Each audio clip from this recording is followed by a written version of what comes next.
Rabbil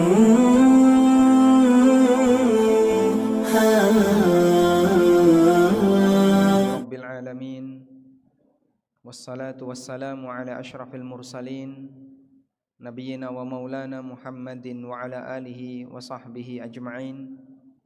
Wa ashhadu an la ilaha illallah wahdahu la syarika lah, wa ashhadu anna Muhammadan abduhu wa rasuluh, sallallahu alaihi wa ala alihi wa sahbihi wa man tabi'ahum bi ihsanin ila yaumiddin.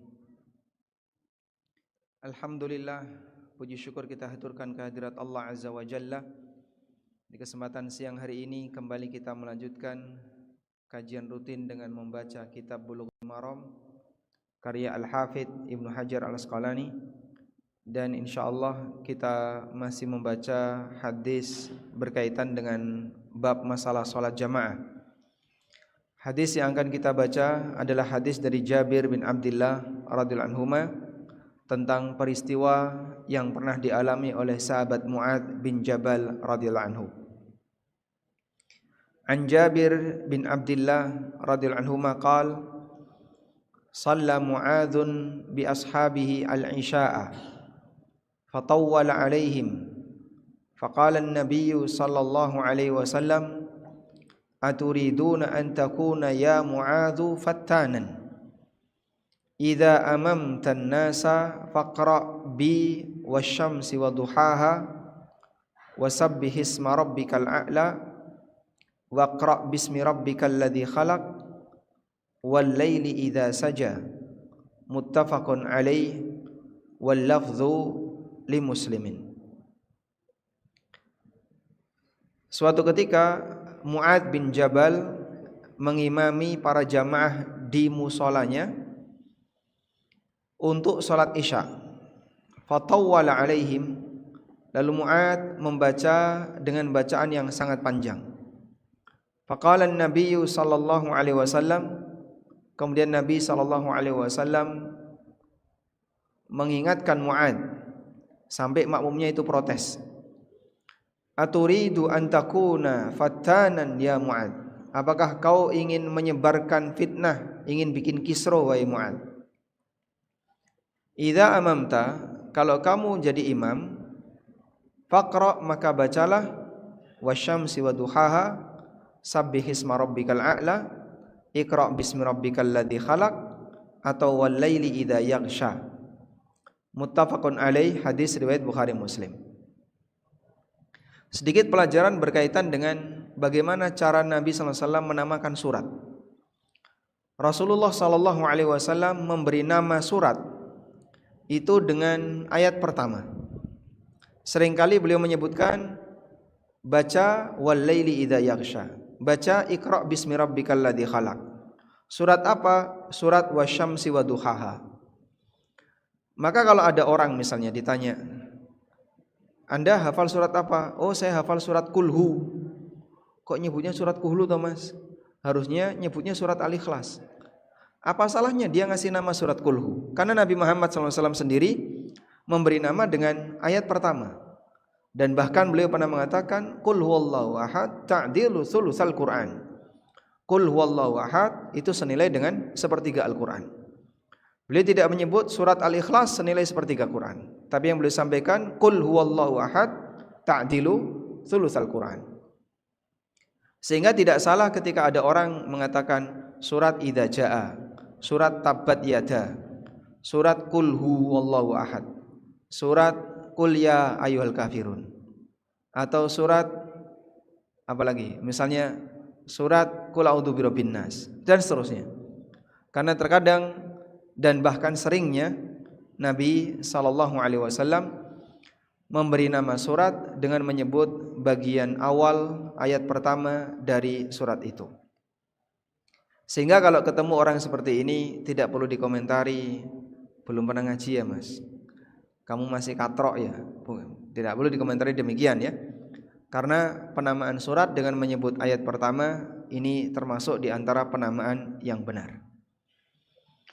Tayyib, selanjutnya berkaitan dengan peristiwa yang terjadi pada Mu'adz. Ceritanya begini. Mu'adz bin Jabal salat Isya bersama Nabi SAW di Masjid Nabawi. Beliau menjadi makmum. Selesai beliau sholat di Masjid Nabawi, kemudian Mu'adz pulang ke padukuhannya. Sahabat itu tidak tinggal di satu tempat. Mereka terpencar di beberapa padukuhan, meskipun tidak jauh dari pusat kota Nabi SAW. Mu'adz berasal dari suku Khazraj. Dan selesai beliau sholat di Masjid Nabawi, beliau pulang ke dusunnya, ke RW-nya, lalu ngimami di musola itu bersama masyarakat. Ini menunjukkan bahwasanya ada beberapa masjid yang dulu dipakai sholat jamaah selain Masjid Nabawi. Oleh karena itu, Masjid Nabawi jika selain hari Jumat, shaf belakang kosong. Sementara yang terisi bagian depan, entah berapa shaf kita tidak tahu. Yang jelas dalam hadis Abu Bakrah radhiyallahu anhu, pada waktu beliau datang sementara Nabi SAW sedang rukuk, Abu Bakrah masuk masjid, kemudian beliau rukuk, lalu berjalan sambil rukuk mendekat ke shaf hingga beliau merapat ke shaf yang ada isi orangnya. Sehingga hadis Abu Bakrah ini menunjukkan bahwasanya shaf Masjid Nabawi selain sholat 5 waktu itu bagian belakang kosong, bagian depan ada isinya. Apakah berarti ketika itu masyarakat malas untuk sholat jamaah? Jawabannya, mereka terpencar di banyak masjid di wilayah masing-masing. Baru ketika Jumatan mereka berkumpul di Masjid Nabawi untuk mendengarkan khutbah Nabi SAW. Dan nampaknya sunnah itu juga terjadi di Masjid Ulil Albab ya. Sehingga sholat duhur sekian shaf bagian belakang kosong, nanti sholat maghrib isya lebih sepi lagi, sholat subuh paling sepi, cuma tinggal beberapa orang. Sunnah nggak kayak gitu? Atau karena saking banyaknya nggak sholat? Kondisinya karena banyak yang tidak sholat di masjid, karena ternyata di masjid yang lain juga kosong. Baik. Namun di zaman Nabi SAW, kaum muslimin ketika sholat 5 waktu selain Jumatan, mereka tersebar di banyak masjid. Dan Mu'adz menjadi imam di masjid kampung halamannya. Ketika Nabi SAW sholat di Masjid Nabawi, para a'immah, para imam-imam di masjid-masjid kampung itu mereka ikut sholat bersama Rasulullah SAW. Begitu mereka selesai sholat di Masjid Nabawi, mereka pulang. Nah, sesampainya di masjid kampung, Mu'adz jadi imam. Lalu beliau membaca surat Al-Baqarah. Hingga satu ketika di tengah beliau sholat, tiba-tiba ada seorang pemuda yang mufaraqah, memisahkan diri dari jamaah. Terus beliau sholat sendiri, kemudian salam, kemudian pergi. Maka kejadian ini diberitahukan oleh sebagian jamaah di musola itu kepada Mu'adz. Ada orang seperti ini. Mu'adz spontan memberikan komentar, huwa munafik, itu orang munafik. Salat belum selesai kok malah meninggalkan jamaah, munafik. Akan aku laporkan kepada Rasulullah sallallahu alaihi wasallam. Akhirnya mereka berdua datang menghadap Rasulullah sallallahu alaihi wasallam. Kemudian Nabi sallallahu alaihi wasallam bertanya, apa yang terjadi? Ya Rasulullah, kana Mu'adz yutawwilu alaina. Mu'adz membaca surat terlalu panjang. Beliau membaca surat Al-Baqarah. Lalu Nabi sallallahu alaihi wasallam bertanya kepada pemuda ini, lalu apa yang kau baca? Ya ibna ammi, wahai putra dari, ya ibna akhi, wahai putra dari saudaraku. Kemudian orang ini menjawab, pemuda ini mengatakan, ya Rasulullah, saya membaca Al-Fatihah, lalu saya membaca ini, saya berdoa, saya memuji Allah dan seterusnya. Kemudian Nabi sallallahu alaihi wasallam mengatakan, hadza ma dandantuhu. Seperti itu pula yang aku baca, dan seperti itu pula yang dibaca oleh Mu'adz. Artinya salat dengan hanya sebatas membaca Al-Fatihah kemudian surat pendek itu sah. Lalu Nabi SAW mengatakan kepada Mu'adz, aturiduna an takuna ya Mu'adz fattanan? Wahai Mu'ad, apakah kau mau bikin kisruh di masyarakat? Fatan di sini adalah pemicu fitnah. Dan pemicu fitnah artinya bikin rame, bikin kisruh di masyarakat. Karena sholatnya terlalu panjang, sehingga nanti bikin mencemaskan masyarakat. Kemudian banyak orang jadi terganggu disebabkan karena sholat yang terlalu panjang. Sementara itu terjadi pada sholat wajib. Itu pun Mu'ad baru mulai sholat setelah beliau pulang dari Masjid Nabawi, sehingga mungkin sudah terlalu larut malam, tapi bacaannya terlalu panjang. Kemudian Nabi SAW menyarankan, Fa'idha amamtan nas, kalau kamu ngimami masyarakat, maka bacalah wasyamsi wa duhaha, Iqra' bismi rabbikal ladzi khalaq, atau sabbihisma rabbikal a'la, atau wal laili idza yaghsha. Sehingga jangan baca surat yang terlalu panjang. Demikianlah surat ideal yang dibaca ketika sholat Isya. Demikian surat yang ideal ketika dibaca sholat Isya. Nabi SAW menyarankan baca surat Asy-Syamsi, surat Sabbihis, surat Iqra, surat Al-Alaq, atau surat Al-Lail wal laili idza yaghsha, dan surat yang semisal. Intinya berkaitan dengan masalah surat apa yang disunnahkan untuk dibaca. Para ulama memberikan Al-Quran dengan pemetaan sebagai berikut. Dalam Al-Quran ada yang disebut dengan surat mufassal. Surat mufassal terdiri dari 3 surat. Tiwal mufassal, wasat mufassal, kisar mufassal. Tiwal, wasat, kisar. Tiwal artinya panjang, wasat artinya pertengahan, kisar artinya pendek. Ada berapa? 3. Mufassal panjang, tiwal mufassal, mufassal pertengahan, wasat mufassal, mufassal pendek, kisar mufassal. Untuk tiwal mufassal dimulai dari Qaf, surat Qaf sampai surat Al-Mursalat, juz 29 yang terakhir. Dan ini dianjurkan untuk dibaca ketika sholat subuh. Rasulullah SAW terbiasa ketika sholat subuh membaca tiwal mufassal. Yang kedua, wasat mufassal. Wasat mufassal dari amma yatasaalun sampai ad-duha. Dan ini dianjurkan untuk dibaca ketika sholat Isya, zuhur dan asar. Lalu kisar mufassal itu antara al-insyirah, alam nashrah laka sadrak sampai an-nas.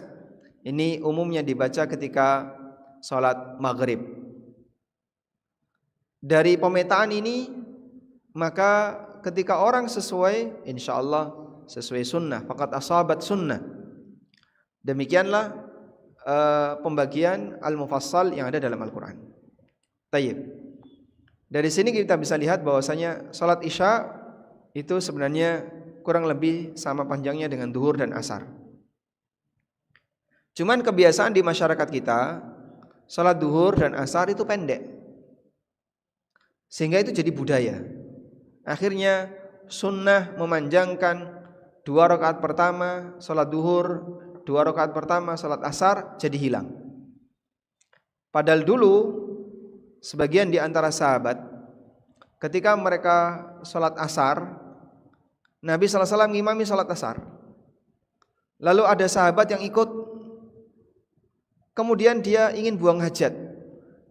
Dia keluar dari masjid, buang hajat, lalu kemudian dia istinja, wudu, balik, rakaat pertama belum selesai. Kira-kira berapa menit itu? Rata-rata buang hajat kita berapa menit? Misalnya buang air kecil ya, iqamah dia ikut, kemudian dia pengen buang air kecil, dia ke toiletnya nggak jauh, nggak sampai keluar masjid, Sudah? Buang air kecil nggak pakai antri. Lalu istinja, wudu, balik, sudah salam. Itu kalau di Masjid Ulil ya, atau di masjid sekitar kita. Di zaman Nabi SAW ini orang buang hajat keluar masjid, kemudian balik lagi, itu belum selesai rakaat yang pertama. Berarti yang dibaca cukup panjang. Maka sunnah seperti ini barangkali sudah mulai hilang, sehingga banyak orang ketika sholat duhur dan asar itu yang dibaca surat yang pendek-pendek. Tayyib. Kemudian berdasarkan hadis ini kita bisa mendapatkan pelajaran berkaitan dengan keberadaan masjid-masjid di sekitar Masjid Nabawi. Ada beberapa masjid, ada yang mengatakan sekitar 8 masjid yang berada di sekitar Masjid Nabawi di zaman Nabi SAW. Kalau sekarang lebih banyak lagi. Kalau dulu kurang lebih ada 7 atau 8 masjid. Sekarang ada banyak sekali, dan ada beberapa masjid yang sebenarnya itu tidak difungsikan. Kalaupun difungsikan sangat disayangkan karena terlalu dekat dengan Masjid Nabawi. Tidak difungsikan dalam arti tidak selayaknya orang sholat di situ. Ada masjid namanya Masjid Gomama. Masjid Gomama itu aslinya adalah tempat sholat Id Rasulullah SAW. Dan letaknya di sebelah barat daya dari Masjid Nabawi. Mungkin jaraknya kurang lebih 300 atau 400 meter dari Masjid Nabawi saat ini. Dan Masjid Gomama ini dibuka, dipakai untuk sholat, namun sangat dekat dengan Masjid Nabawi. Orang yang sholat di situ tidak mendapatkan keutamaan sebagaimana mereka yang sholat di Masjid Nabawi. Hanya saja bagi mereka yang telat datang ke Masjid Nabawi, sholatnya di Masjid Gomama. Karena Masjid Gomama itu di depan kiblat.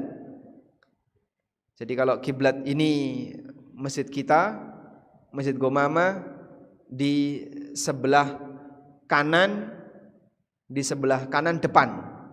Jaraknya kurang lebih 300 meter. Kemudian ada Masjid Ali, Masjid Abu Bakar yang sekarang juga ada bangunannya. Dan itu sebenarnya adalah tempat sholat Id yang dulu dilaksanakan oleh Ali dan Abu Bakar. Gak ada nilai keutamaan khusus sehingga tidak perlu ngalap berkah di situ, ngusap-ngusap, apalagi nyari kerikilnya terus dibawa pulang. Karena gak memberikan efek sama sekali. Itu dulu adalah tempat di mana Rasulullah SAW menyelenggarakan sholat Id. Sehingga beliau ketika sholat Id di situ bentuknya dulu padang pasir, lapangan ya, tanah kosong. Demikian pula masjidnya Ali dan Abu Bakar yang berada di belakang Masjid Gomama, di sebelah utaranya Masjid Gomama. Baik. Dan Rasulullah SAW punya beberapa imam di masing-masing masjid tadi. Maka ada Masjid Qiblatain yang itu dihuni oleh Bani Harithah, kemudian ada Masjid Quba, dan ada masjid-masjid yang lain di sekitar Masjid Nabawi ketika itu. Selanjutnya, kita akan berbicara tentang pelajaran fikih yang bisa diambil dari hadis. Berdasarkan hadis ini, ada pelajaran fikih berkaitan dengan apa hukum mengulang salat. Mu'ad salat Isya berapa kali? 2 kali. Dan kita nggak tahu apakah itu dilakukan Isya saja ataukah salat yang lain, tapi dengan satu salat ini sudah cukup. Sehingga ini dalil bahasanya mengulang salat hukumnya boleh. Mu'ad salat jadi makmum di Masjid Nabawi, kemudian pulang jadi imam di kampungnya. Maka bapak-bapak bisa lakukan itu. Misalnya istrinya nunggu di rumah. Bapak ini salat di masjid berjamaah bersama imam. Lalu setelah itu pulang sampai di rumah, salat di rumah ngimami istrinya. Nanti dijejer istri satu, kemudian sebelahnya anak perempuan ya. Bisa seperti itu, sehingga beliau ngimami sholat di rumah untuk sholat yang kedua, sebagaimana yang dilakukan oleh Mu'ad. Muncul pertanyaan, sholat yang pertama sholat statusnya apa? Sholat yang kedua statusnya apa? Sama-sama sholat Isya, sama-sama sholat subuh, sama-sama sholat maghrib dan seterusnya. Dalam hal ini ulama berbeda pendapat. Pendapat yang pertama, salat yang dilakukan oleh Mu'adz yang pertama adalah salat wajib. Sedangkan salat yang kedua salat sunnah.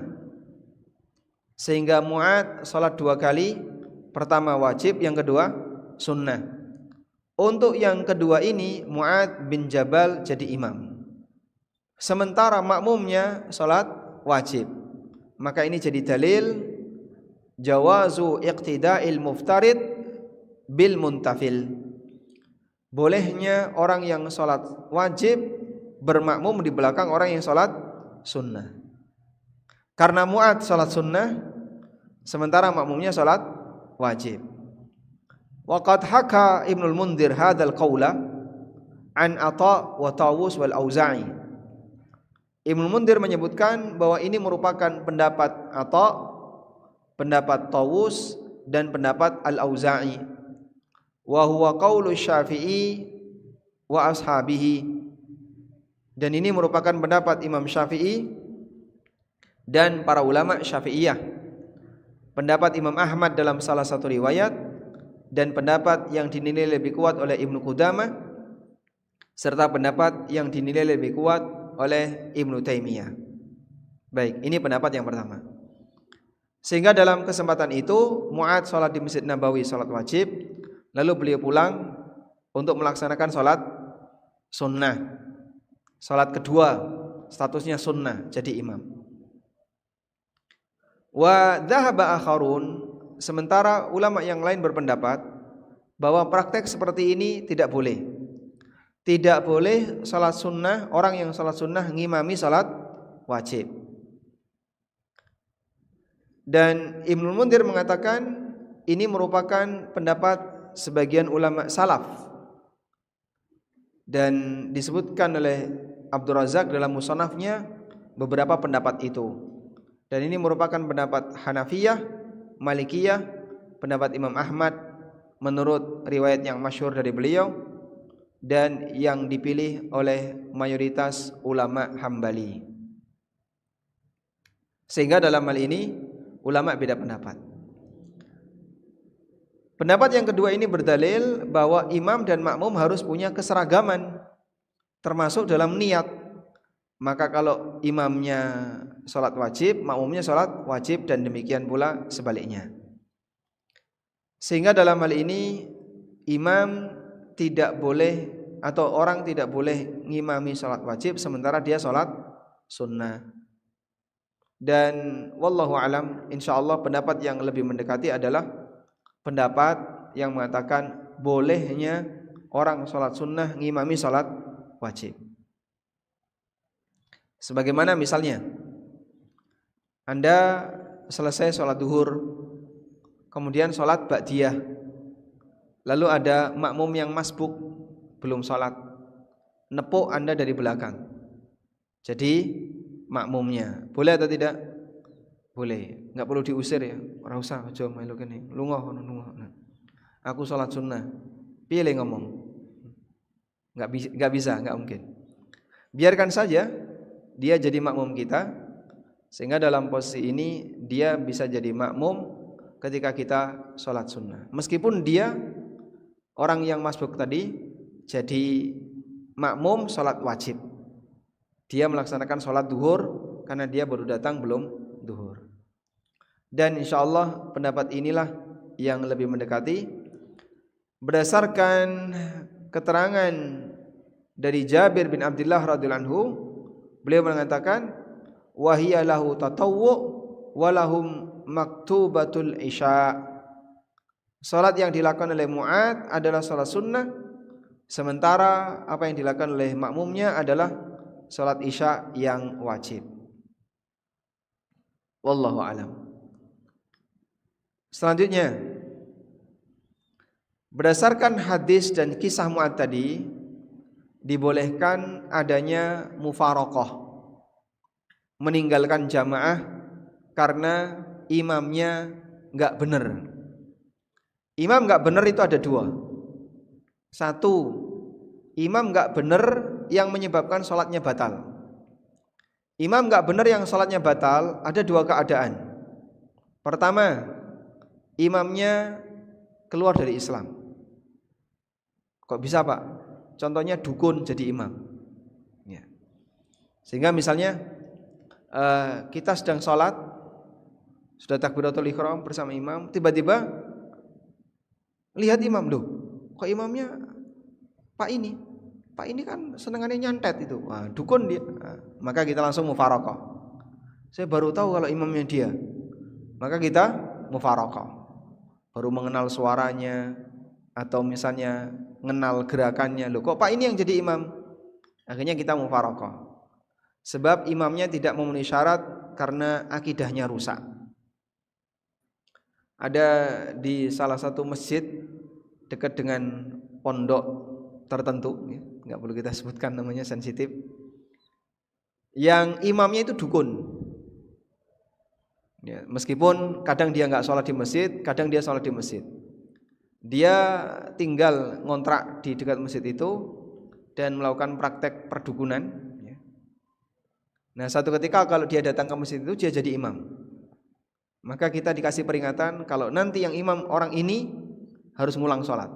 Kalau enggak, kamu harus keluar dari masjid karena orang ini dukun. Sehingga dia tidak sah untuk jadi imam. Sebagaimana sholat dia tidak sah karena orang dukun, penyihir, tukang santet dan seterusnya, dia keluar dari Islam.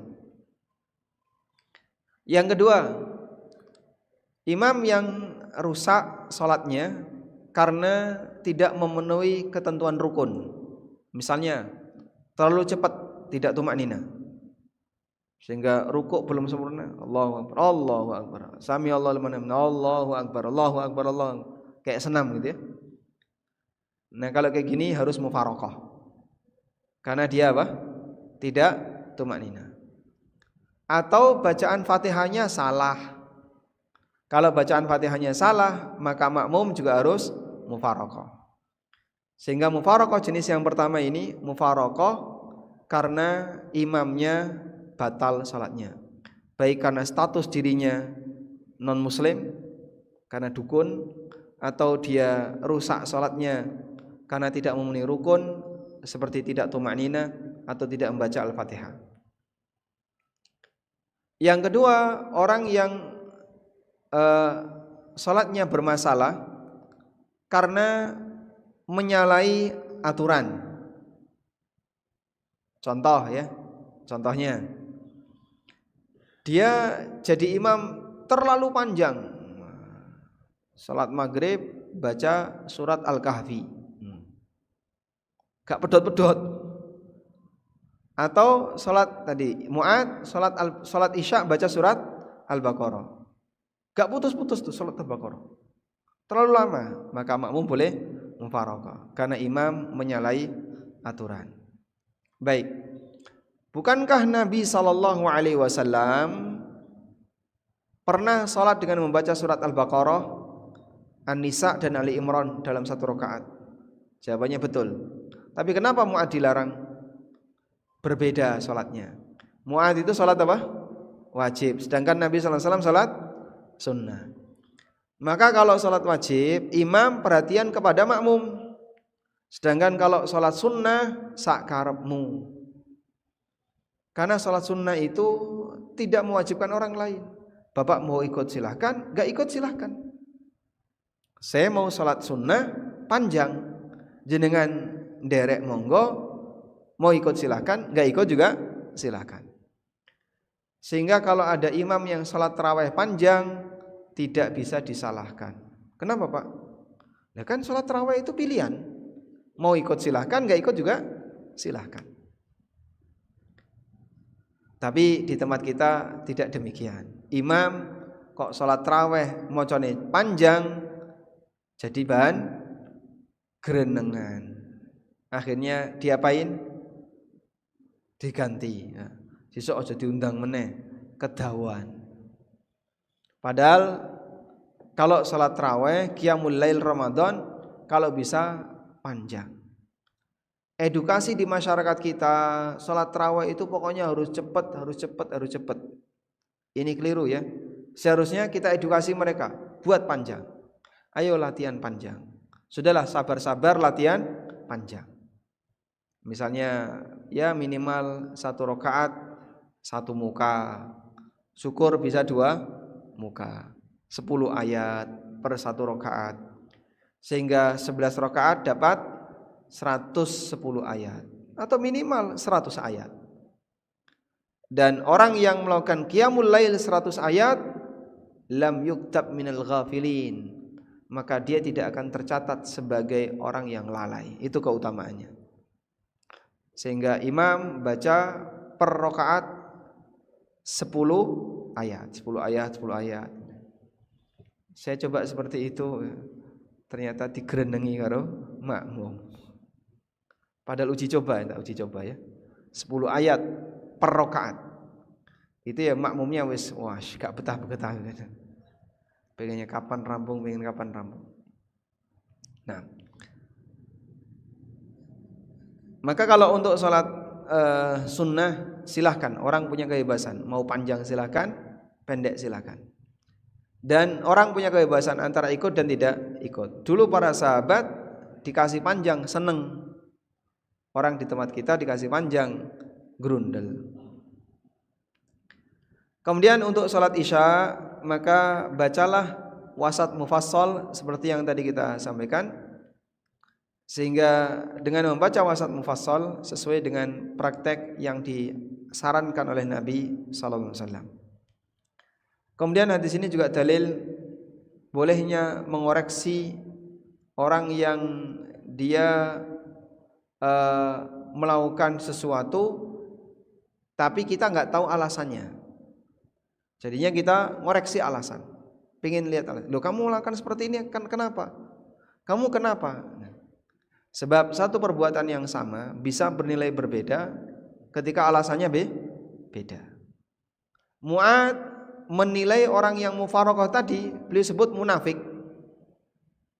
Tapi dibela oleh Nabi sallallahu alaihi wasallam. Malah Mu'ad yang disalahkan. Makanya tidak semua kegiatan ibadah itu dibenarkan. Apabila kegiatan ibadah itu salah tempat, salah waktu, salah kondisi, maka terhitung salah. Mu'ad membaca surat Al-Baqarah itu kan panjang sekali ya. Pak, baca surat Al-Baqarah kok dilarang toh Pak? Masalahnya dia jadi imam, sehingga salah kondisi, sehingga boleh disalahkan. Ada orang misalnya zikir ya kencang sekali sampai tengah malam, boleh nggak disalahkan? Boleh. Jangan beralasan zikir kok dilarang. Bukan melarang zikirnya, tapi kamu salah kondisi. Ini sudah tengah malam, ganggu orang istirahat. Yo, mereka harusnya ikut zikir, jangan beristirahat. Loh kok popo dakno karo kamu kabeh kan gitu. Tidak semua orang sama seperti kamu. Maka zikirlah, tapi jangan ganggu orang. Wallahu a'lam. Demikian yang bisa kita sampaikan. Wassallallahu ala nabiyyina Muhammadin wa ala alihi wa sahbihi wasallam. Ada yang mau disampaikan? Nah.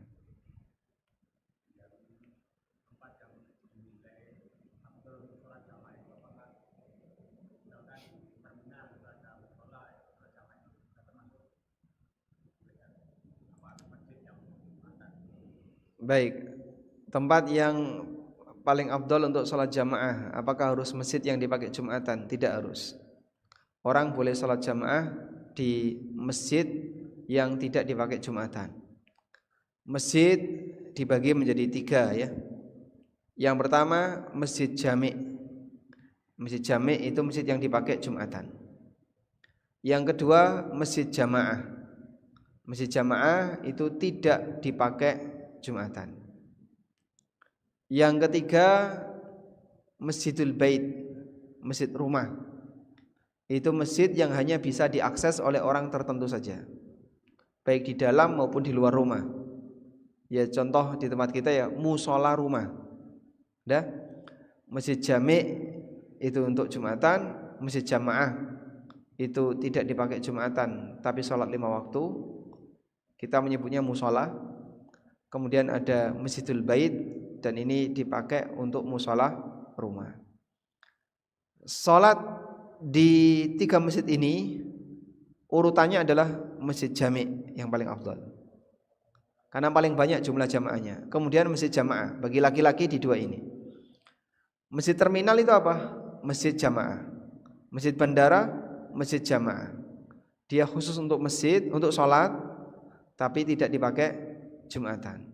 Nah, di masjid jamaah ini kalau dipakai Jumatan boleh, asal penyelenggaranya orang setempat. Wallahu a'lam. Sehingga daripada sholat di depan toko, di sembarang tempat, lebih baik kita sholat di masjid jamaah, yaitu musola tadi. Lebih afdal daripada sholat di sembarang tempat. Baik, silakan.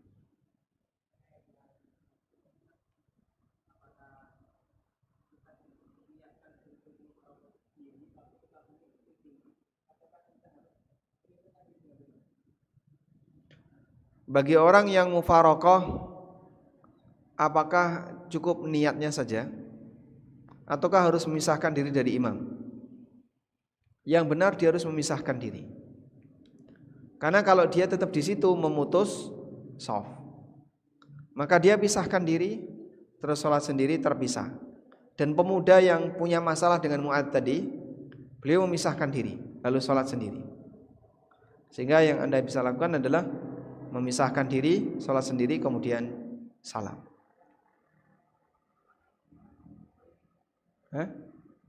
Nah, ini pertimbangan yang lain. Gimana kalau bikin gaduh di masyarakat? Akhirnya dititeni. Kalau terlalu sering mungkin akan dititeni. Tapi kalau sesekali dua kali, barangkali orang akan ya mungkin melihat mungkin dia ngentut atau apa dan seterusnya. Makanya ketika mufarokoh pegang hidung. Ya, pegang hidung. Ngapain pegang hidung? Dikirane gatelan. Dikirane mimisen. Tapi mungkin orang akan menyangka bahwa ini cai ngentut iki. Makanya dia pegang hidung. Tapi kok enggak bau ya? Samping kanan kirinya. Baik, intinya jika memang itu berpotensi menimbulkan rame di masyarakat, Anda sholat sampai selesai, kemudian nanti ngulang sholatnya. Dan saya pernah mengalami itu ya. Jumatan, kemudian selesai Jumatan saya ulang sholat duhur. Karena imamnya baca Fatihahnya ngawur, gak karuan. Sementara kalau Jumatan Arab mufarokoh gimana? Penuh dengan jamaah. Dan mau sholat di mana? Karena makmumnya sampai ngeluber ke lapangan. Akhirnya saya ikuti sampai selesai. Begitu selesai terus sholat duhur, ngulang. Karena tadi bacaan Fatihahnya gak karuan. Baik. Ada seseorang yang dalam kaitannya dengan sholat tarawih terbiasa dengan sholat 11 rakaat. Dalam suatu perjalanan ketemu masjid yang sholat 23 rakaat. Kemudian dia setelah sholat 8 rakaat memisahkan diri. Jadi hanya mengerjakan 8 saja, kemudian witir sendiri. Maka itu diperbolehkan. Baik. Kasus untuk orang yang biasa 11 rakaat lalu ketemu masjid 23. Akhirnya dia memisahkan diri setelah dapat 8. Kalau bolehnya boleh. Jangankan yang 23. Yang 11 misalnya dapat 2 rakaat memisahkan diri boleh. Karena sholat tarawih hukumnya sunnah dan tidak wajib. Sementara 2 rakaat pertama, 2 rakaat kedua, 2 rakaat ketiga itu saling terpisah. Sehingga 2 rakaat pertama kita pulang boleh-boleh saja. 2 rakaat kedua kita pulang juga boleh. Sebab antara sholat satu dengan sholat dua sifatnya terpisah, tidak satu. Nah, meskipun dianjurkan ikut imam sampai selesai agar mendapatkan pahala seperti qiyamul lail semalam suntuk.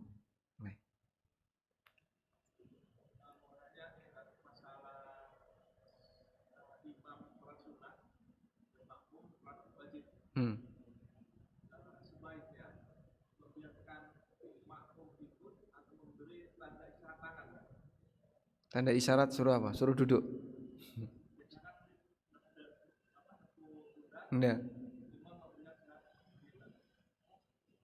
Isyarat itu menandakan bahwa kita salat sunnah. Baik. Terkait imam yang salat sunnah atau orang salat sunnah ba'diyah, lalu ada makmum yang nepuk, kemudian kita berikan isyarat. Nah, masalahnya di tempat kita itu belum ada kesepakatan isyarat salat sunnah itu gimana. Mungkin orang itu nggak paham, ini ngopo kok gini gitu. Malah dijak salaman misalnya. Jangankan yang kayak gitu ya. Kadang-kadang orang lewat gini aja dikiranya ngejak salaman. Saya pernah itu gini. Terus ada orang mau lewat, ada gini, malah dijak salaman, Pak. Ini real nih kejadiannya. Lah Arab gimana itu? Jak salaman ya. Piye kabarmu? Akhirnya tetap kita hadang meskipun kita dijak salaman. Ada orang yang nggak ngerti isyarat-isyarat ini, sehingga mungkin yang lebih baik biarkan saja, karena posisi imam dan makmum beda niat, hukumnya sah. Sehingga imamnya salat sunnah, makmum salat wajib, tidak masalah. Wallahu a'lam. Baik, demikian yang bisa kita bahas, semoga bermanfaat. Wassallallahu ala nabiyyina Muhammadin wa ala alihi wa sahbihi wasallam. Wa akhiru da'wana alhamdulillahi rabbil alamin. Wassalamualaikum warahmatullahi wabarakatuh.